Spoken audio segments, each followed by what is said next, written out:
আসসালামু আলাইকুম। যে যেখান থেকে আমার ভিডিওটি দেখছেন সকলকে আন্তরিক শুভেচ্ছা এবং অভিনন্দন।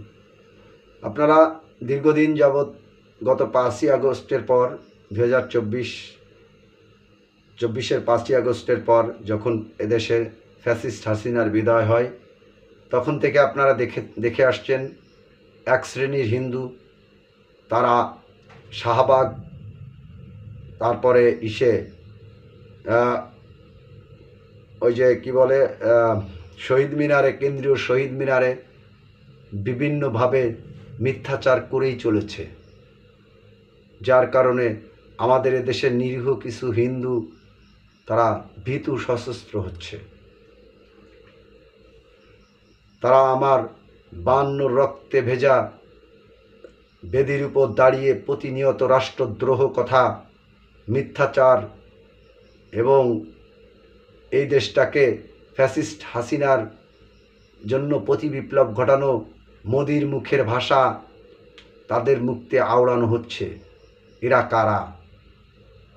আমি দাবি করব বর্তমান সরকারের কাছে এদেরকে দ্রুততার সাথে বিচারের আওতায় এনে জিজ্ঞাসাবাদ করতে হবে যে কোথায় কোথায় কোন হিন্দুর, কোন মুসলমান কোন হিন্দুকে পিটিয়েছে, কোন মুসলমান কোন হিন্দুর কাছ থেকে কত টাকা চাঁদা নিয়েছে, কোন মুসলমান কোন হিন্দুর বাড়িতে অগ্নিসংযোগ করেছে, কোন মুসলমান কোন হিন্দুর বাড়িতে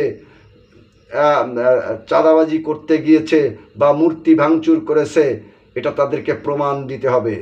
আমি আরও প্রমাণ দিতে পারি যে ভারতের ইসকনের সদস্য গত কয়েকদিন আগে মাদারীপুরে মন্দির ভাঙচুর করেছিল, সেখানে ধরা পড়ে সে বলেছিল সে ছিল ভারতীয় নাগরিক। তার বিরুদ্ধে তো তোমরা একটা মিছিল করো নি কেন? এদেশের হিন্দুরা কি বুঝতে পারে না নাকি এদেশের হিন্দুরা মনে করে শেখ হাসিনা তাদের দেবী মাতা? ফ্যাসিস্ট হাসিনা যদি তাদের দেবী মাতা হয় তাহলে ঠিক আছে, কারণ তাদের ধর্মের দেবী মাতারা তো এরকমই ছিলেন, ফ্যাসিস্ট ছিলেন,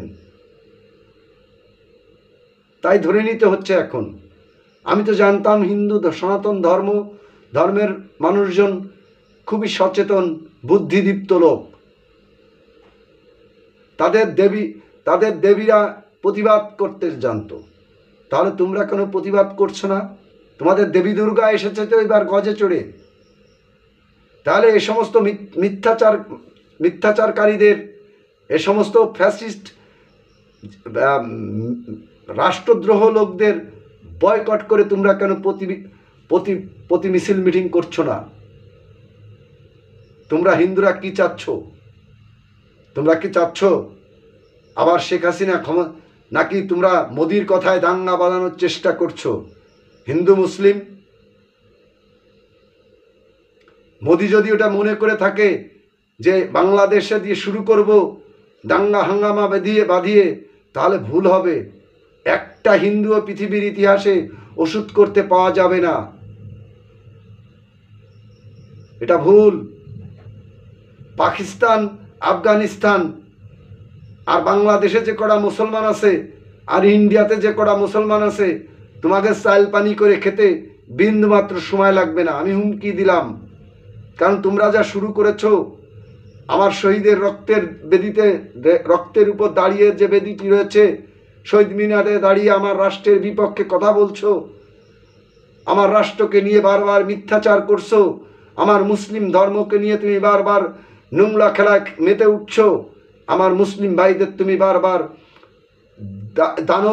দানবের মতো আচরণের মতো ব্যবহার, দানব বানানোর চেষ্টা করছো।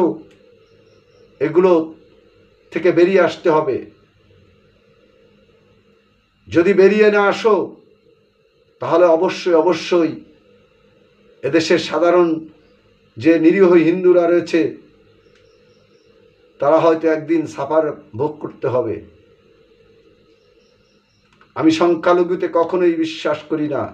আমি বরাবরই বলে এসেছি, এদেশে এক টুকরো জমি যাদের আছে, এই বাংলাদেশের পতাকার তলে মানচিত্রে যে এক টুকরো জমির মালিক সেই বাংলাদেশি।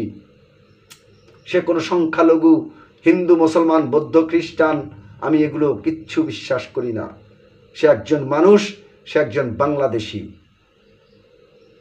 কিন্তু তুমি যখন দাঙ্গা বাঁধানোর চেষ্টা করবা, তুমি যখন মুসলমানের ঘাড়ের উপর মন্দির ভাঙচুরের দায় চাপানোর চেষ্টা করবা, তুমি যখন মুসলমানকে জঙ্গি সংগঠনের সদস্য হিসেবে মুসলিমদেরকে আখ্যায়িত করার চেষ্টা করবা, তখন তো আমি তোমাকে ছাড় দেব না ভাই। আমি তোমার গলার টুটি চেপে ধরব। আমি বর্তমান সরকারের উপরে প্রতি উদাত্ত আহ্বান জানাবো, এই সমস্ত কুকর্ম যারা করছে, শহীদের রক্তের বেদির উপর দাঁড়িয়ে, ওই শাহবাগে দাঁড়িয়ে, তাদেরকে বিচারের আওতায় এনে জিজ্ঞাসাবাদ করতে হবে তার কি কাছে কি প্রমাণ আছে। যে প্রমাণ দিতে পারবে না তাকে রাজপথে গুলি করে মারতে হবে।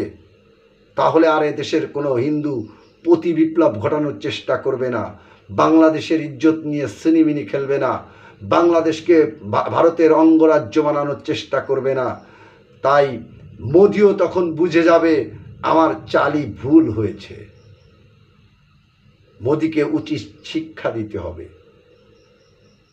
তাই যে যেখান থেকে আমার ভিডিওটি দেখছেন সকলেই শেয়ার করে জানিয়ে দিন যে বর্তমান সরকার যেন অনতিবিলম্বে গতকালকে যারা এই আন্দোলনের সাথে সম্পৃক্ত ছিল তাদেরকে গ্রেপ্তার করে জিজ্ঞাসাবাদ করা, আইনের আওতায় এনে জিজ্ঞাসাবাদ করতে হবে।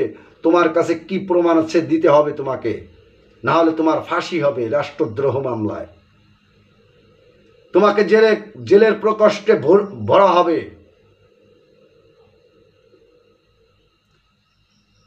কারণ এরা বাড়তে বাড়তে পাত তল থেকে মাথার উপর উঠে এখন পটি করছে। সংখ্যালঘু বলে এরা নিজেদেরকে জাহির করে এদেশে মুসলিমদেরকে এরা নির্যাতন শুরু করেছে। এটা হতে দেওয়া যায় না, এটা হতে দেওয়া যায় না। আমার গুজরাটের মুসলিমরা শহীদ হয়েছে লক্ষ লক্ষ শত শত বছর আগে থেকে এই মোদির মতো কিছু নোংরা লোকের কারণে। তাই অনতিবিলম্বে এদেরকে বিচারের আওতায় এনে কঠিন বিচারের মুখোমুখি করতে হবে। আর যে প্রমাণ দিতে পারবে তাকে পুরস্কৃত করতে হবে। যে হিন্দু প্রমাণ দিতে পারবে যে হ্যাঁ আমার দ্বারায়, এক মুসলিমের দ্বারায় আর এক হিন্দু ক্ষতিগ্রস্ত হয়েছে, এক মুসলিমের দ্বারায় আর এক হিন্দু চাঁদাবাজের শিকার হয়েছে, এক মুসলিমের দ্বারায় এক মন্দিরের মূর্তি ভাঙচুর হয়েছে, এক মুসলিমের দ্বারায় এক হিন্দুর ভিটে মাটি সব কেড়ে চলে গিয়েছে, তাকে পুরস্কৃত করতে হবে। তাই এর একটা বিহিত ব্যবস্থা যদি বর্তমান সরকার না নেয় তাহলে পস্তাতে হবে। আর আমি উদাত্ত আহ্বান জানাবো সরকারের প্রতি, এদেরকে দ্রুত বিচারের আওতায় এনে, আইনের আওতায় এনে এদেরকে জিজ্ঞাসাবাদ করে সঠিক তথ্য বের করতে হবে। এরা কার ইন্ধনে এ সমস্ত আন্দোলন সংগ্রাম করে বাংলাদেশকে জঙ্গি রাষ্ট্র বানানোর চেষ্টা করছে, বাংলাদেশকে পৃথিবীর ভূখণ্ডে একটি জঙ্গি রাষ্ট্র হিসেবে প্রমাণিত করার চেষ্টা করছে, বাংলাদেশের রাষ্ট্রদ্রোহ কথা বলছে বাংলাদেশে দাঁড়িয়ে। এরা কারা? আমি যাতে দ্রুততার সাথে বাংলাদেশ সরকার এর বিরুদ্ধে পদক্ষেপ নেয় এই আশা ব্যক্ত করে আজ আমি আমার ভিডিও থেকে বিদায় নিচ্ছি। আল্লাহ।